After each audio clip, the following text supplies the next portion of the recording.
Eternal Wedding Collections by Chungat Jewelry. ഇതെല്ലാം എന്റെ കല്യാണത്തിന് വാങ്ങിയതാ. വാവ്, ഇതെവിടുന്നാ? MV Chacko Gold and Diamonds Angamaly. ആക്ഷേപങ്ങൾക്കും അധിക്ഷേപങ്ങൾക്കും മറുപടിയായി KG റോഡിന് കാലടി ഗ്രാമപഞ്ചായത്ത് 14 ലക്ഷം രൂപ അനുവദിച്ചു. കാലടി ഗ്രാമപഞ്ചായത്ത് 3-ാം വാർഡിൽ പട്ടികജാതി വിഭാഗങ്ങൾ പാർക്കുന്ന വട്ടപ്പറമ്പ് ഭാഗത്ത് മുൻ ഗ്രാമപഞ്ചായത്ത് പ്രസിഡന്റ് KG സുരേഷിന്റെ നാമധേയത്തിലുള്ള റോഡിന്റെ പുനരുദ്ധാരണ പ്രവർത്തനങ്ങൾക്കാണ് പഞ്ചായത്ത് ഭരണസമിതി 14 ലക്ഷം രൂപ അനുവദിച്ചത്. കാലടി ഗ്രാമപഞ്ചായത്തിലെ 3-ാം വാർഡിൽ പട്ടികജാതി വിഭാഗങ്ങൾ പാർക്കുന്ന വട്ടപ്പറമ്പ് ഭാഗത്ത് മുൻ ഗ്രാമപഞ്ചായത്ത് പ്രസിഡന്റ് KG സുരേഷിന്റെ നാമധേയത്തിലുള്ള റോഡിന്റെ പുനരുദ്ധാരണ പ്രവർത്തനങ്ങൾക്കാണ് പഞ്ചായത്ത് ഭരണസമിതി 14 ലക്ഷം രൂപ അനുവദിച്ചിട്ടുള്ളത്. കഴിഞ്ഞ വർഷം ബ്ലോക്ക് പഞ്ചായത്തിന്റെ 10 ലക്ഷം രൂപ ചെലവഴിക്കാനായി 10,000 രൂപ വകയിരുത്തി സംയുക്ത പദ്ധതി ഏറ്റെടുത്ത് റോഡ് പുനരുദ്ധീകരിക്കണമെന്ന് ചിലർ ആവശ്യപ്പെട്ടതിനെ തുടർന്ന് പദ്ധതി ഏറ്റെടുത്തെങ്കിലും നടന്നില്ല. തുടർന്ന് ഈ സാമ്പത്തിക വർഷം പഞ്ചായത്ത് സ്വന്തം നിലയ്ക്ക് പദ്ധതി ഏറ്റെടുക്കാൻ ഐക്യകണ്ഠേന തീരുമാനിക്കുകയായിരുന്നു. കാലടി ഗ്രാമപഞ്ചായത്തിന്റെ 3-ാം വാർഡിൽ വട്ടപ്പറമ്പ് ഭാഗത്ത് ഉള്ള KG റോഡിന് ഗ്രാമപഞ്ചായത്ത് 14 ലക്ഷം രൂപ വകയിരുത്തി നിർമ്മാണ പ്രവർത്തനങ്ങൾക്ക് തുടക്കം കുറിക്കുകയാണ്. മുൻ പഞ്ചായത്ത് പ്രസിഡന്റായിരുന്ന അന്തരിച്ച ശ്രീ KG സുരേഷിൻ്റെ പേരിലാണ് ഈ റോഡ് നിലകൊള്ളുക. ഇവിടെ ഏതാണ്ട് 30-ലേറെ പട്ടികജാതി കുടുംബങ്ങൾ പാർക്കുന്ന ഈ ഭാഗത്ത് കനാൽ ബണ്ട് റോഡുണ്ട്, അതിൻ്റെ അവിടെ നിന്ന് തിരിഞ്ഞു പോകുന്ന ഭാഗമുണ്ട്. ഇതിനെല്ലാം കൂടി കഴിഞ്ഞ വർഷം ഒരു 10 ലക്ഷം രൂപ ബ്ലോക്ക് പഞ്ചായത്ത് മെമ്പർ അനുവദിക്കാൻ പറഞ്ഞു. 10,000 രൂപ പഞ്ചായത്തിൽ നിന്ന് വയ്ക്കാൻ പറഞ്ഞു. മാനദണ്ഡങ്ങൾക്ക് വിരുദ്ധമായിട്ടാണ് ആ 10,000 രൂപ വകയിരുത്തിയെന്ന് പദ്ധതി ഏറ്റെടുത്തത്. ബ്ലോക്ക് പഞ്ചായത്തിൻ്റെ ഫണ്ട് ഉപയോഗിക്കണമെങ്കിൽ റോഡിന് 6 മീറ്റർ വീതി വേണം. ഈ റോഡിന് 6 മീറ്റർ വീതി നിലവിലില്ലാത്തതുകൊണ്ട് അത് സംയുക്ത പദ്ധതിയാക്കി മാറ്റി പഞ്ചായത്തിനെ കൊണ്ട് നിർവഹണം നടത്താനാണ് അന്നത്തെ നിർദ്ദേശമായിരുന്നത്. അതനുസരിച്ച് നമ്മൾ പദ്ധതി ഏറ്റെടുത്തു. പക്ഷേ പഞ്ചായത്തിലെ എഞ്ചിനീയർ വിങ്ങിനെയൊക്കെ ഒരു കാര്യവുമില്ലാതെ പഞ്ചായത്തിനെ നഖശിഖാന്തം എതിർത്ത് മുന്നോട്ട് പോയപ്പോൾ പഞ്ചായത്തിൻ്റെ എഞ്ചിനീയർ വിങ്ങിന് പഞ്ചായത്തിൻ്റെ വർക്കുകൾ തന്നെ ചെയ്യാൻ സമയം കിട്ടാത്ത സാഹചര്യത്തിലും ഈ പദ്ധതി മാനദണ്ഡങ്ങൾക്ക് വിരുദ്ധമാണെന്നുള്ളത് കൊണ്ടും ഈ പദ്ധതി സ്പില്ലോവറാക്കാൻ പഞ്ചായത്ത് തയ്യാറായില്ല. മറിച്ച് രണ്ടാമത് ഏറ്റെടുത്തപ്പോൾ സ്പില്ലോവറാക്കാൻ എഗ്രിമെൻ്റ് വയ്ക്കാത്തൊരു പദ്ധതി സ്പില്ലോവറാക്കാൻ നിയമമില്ല. ബ്ലോക്ക് പഞ്ചായത്ത് സ്പില്ലോവറാക്കി എന്നാണ് ഇപ്പോൾ പറയുക.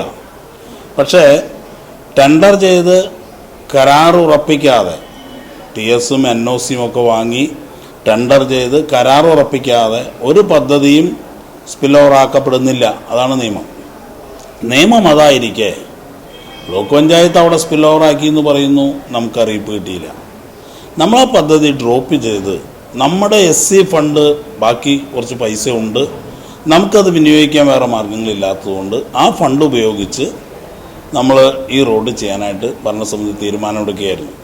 ഈ വർഷം ആദ്യം പദ്ധതി തയ്യാറാക്കിയപ്പോൾ 8 ലക്ഷം രൂപയാണ് നമുക്ക് ബാക്കിയുണ്ടായിരുന്നത്. അത് ആ റോഡിലേക്ക് വെച്ചു.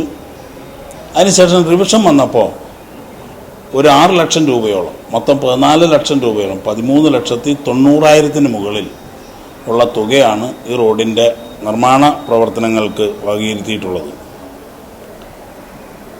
നമുക്കറിയാം, ഈ പേരും പറഞ്ഞ് ഒട്ടേറെ വിവാദങ്ങൾ സൃഷ്ടിക്കുന്ന ചിലരെ നാടുനീളെ കാണാം. പഞ്ചായത്തിൻ്റെ പദ്ധതിയുമായി മുന്നോട്ട് പോകുമ്പോൾ നമുക്ക് ഒട്ടേറെ ബുദ്ധിമുട്ടുകൾ നേരിടുന്നൊരു കാലഘട്ടമാണ് കഴിഞ്ഞ വർഷം മുതൽ. ഇപ്പോൾ പ്ലാൻ ഫണ്ടിനത്തിൽ 2ാം ഗഡു പോലും പഞ്ചായത്തിന് ലഭിച്ചിട്ടില്ല. ഇപ്പം നിലവിൽ സർക്കാർ പൈസ തരാതിരിക്കുന്ന സാഹചര്യത്തിൽ കരാർ ഏറ്റെടുക്കുന്നതിനോ അത് ചെയ്യിപ്പിക്കുന്നതിനോ ഉദ്യോഗസ്ഥർക്കോ പഞ്ചായത്ത് ഭരണസമിതിയോ വളരെയേറെ ബുദ്ധിമുട്ടുന്ന സാഹചര്യത്തിലാണ് ജനങ്ങളുടെ മുമ്പിൽ പഞ്ചായത്തിനെ അധിക്ഷേപിച്ചുകൊണ്ട് ചിലരിവിടെ ഇറങ്ങിത്തിരിച്ചിരിക്കുന്നത്. അപ്പോൾ കഴിഞ്ഞ ദിവസം ഇതുമായി ബന്ധപ്പെട്ട ഒരു ഫേസ്ബുക്ക് പോസ്റ്റ് കണ്ടു. കടിച്ച പാമ്പിനെ കൊണ്ട് വിഷമിറക്കിച്ചു. പഞ്ചായത്ത് മെമ്പറും ബ്ലോക്ക് മെമ്പറും ആവശ്യപ്പെട്ടതിനോ പൈസ അനുവദിപ്പിച്ചു എന്നാണ് പറയുക. ഒരു ബ്ലോക്ക് മെമ്പർ ഈ പൈസ അനുവദിക്കാൻ ആവശ്യപ്പെട്ടിട്ടില്ല. പഞ്ചായത്ത് മെമ്പർ പോലും ഇത്രയും തുക വേണമെന്ന് പറയാതെ തന്നെയാണ് ഭരണസമിതി ഐക്യകണ്ഠേന ഈ തുക വകയിരുത്താൻ തീരുമാനിച്ചിട്ടുള്ളത്. 11 പേരിന്ന് വാർത്തയെ കണ്ടു. 11 പേരൊന്നല്ല, 17 പേരും കൂടി ഒരു വിയോജിപ്പ് പോലും ഈ പദ്ധതി ഡ്രോപ്പ് ചെയ്യുന്നതിലോ പുതിയത് ഏറ്റെടുക്കുന്നതിലോ ഉണ്ടായിട്ടില്ല എന്നുള്ള കാര്യം കൂടി അറിയിക്കാൻ ഞാൻ ആഗ്രഹിക്കുകയാണ്. പഞ്ചായത്ത് UDF പാർലമെന്ററി പാർട്ടി ഏറ്റെടുത്ത തീരുമാനപ്രകാരമാണ് ഈ റോഡ് സ്വന്തം നിലയിൽ ചെയ്യാൻ ഭരണസമിതി തീരുമാനിച്ചത് എന്നും സംയുക്ത പദ്ധതി ഒഴിവാക്കാനും സ്വന്തം നിലയ്ക്ക് ഏറ്റെടുക്കാനുമുള്ള പഞ്ചായത്തിന്റെ തീരുമാനം 11 അംഗങ്ങളുടേതല്ല 17 പേരുടെയുമാണെന്ന് പ്രസിഡന്റ് കൂട്ടിച്ചേർത്തു. പദ്ധതിക്ക് DPC അപ്രൂവൽ തന്നു. പദ്ധതി TSന് വിടാനായിട്ടുള്ള എസ്റ്റിമേറ്റ് എല്ലാം റെഡിയാണ്. TS കിട്ടി. നമ്മുടെ ഫീസിബിലിറ്റി സർട്ടിഫിക്കറ്റ് ഓൾറെഡി ലഭിച്ചിട്ടുണ്ട്. ഒരു NOCയുടെ പ്രശ്നം കൂടി ഉണ്ട്. അത് ഈ മാസം തന്നെ പോയി NOCയും കൂടി വാങ്ങി ഡിസംബർ അവസാനം ജനുവരി ആദ്യത്തോടു കൂടി വർക്ക് ആരംഭിക്കാൻ കഴിയും എന്നുള്ളതാണ് ഭരണസമിതിയുടെ പ്രതീക്ഷ. മറ്റൊരു കാര്യം കൂടി സൂചിപ്പിക്കാനുള്ളത്, ഇദ്ദേഹത്തിലെ വിവിധ റോഡുകൾ മോശമായി കിടക്കുന്നുണ്ട്. ഈ ഒരു KG റോഡ് മാത്രമല്ല, പൈസയുടെ ലഭ്യതയില്ലാത്തതുകൊണ്ട് കരാറുകാർ വർക്ക് ചെയ്യാൻ മടി കാണിക്കുന്നു. മഴ വരുന്നു, വീണ്ടും മഴക്കാലം കഴിയുമ്പോൾ ചെയ്യാൻ നിൽക്കുന്നു. അങ്ങനെ വിവിധ റോഡുകൾ മോശമായിട്ടുണ്ട്. ചിലർ പറയുന്നതായിട്ട് ഈ KG റോഡ് മാത്രമാണ്. ഈ റോഡിൻ്റെ ചില ഭാഗങ്ങൾ പോയിട്ടുണ്ട്. അവിടെ വൈകല്യമുള്ള ഒരു ചേച്ചിയുണ്ട്, സുഖം ഇല്ലാത്തൊരു ചേച്ചിയുണ്ട്. ആ ചേച്ചിക്കൊക്കെ യാത്ര ചെയ്യണം. ആ ചെയ്യേണ്ടതെന്ന് ആരും പറയുന്നില്ല. SC വിഭാഗത്തോട് പഞ്ചായത്ത് ഭരണസമിതി എതിര് കാണിക്കുന്നു എന്നൊക്കെ ആക്ഷേപം. ഒരു കാരണവശാലും പഞ്ചായത്തിന് അങ്ങനെ യാതൊരുവിധ ഗൂഢലക്ഷ്യങ്ങളുമില്ല. എല്ലാം തുറന്ന മനസ്സോടുകൂടിയാണ് പഞ്ചായത്ത് ഇതിനെ സമീപിക്കുക. രാഷ്ട്രീയ നേട്ടം കൊയ്യാൻ വേണ്ടി മാത്രം ഈ ഭരണസമിതി മുന്നോട്ട് പോകില്ല എന്നുള്ള കാര്യം കൂടി ഉറപ്പ് നൽകാൻ ഞാൻ ആഗ്രഹിക്കുക.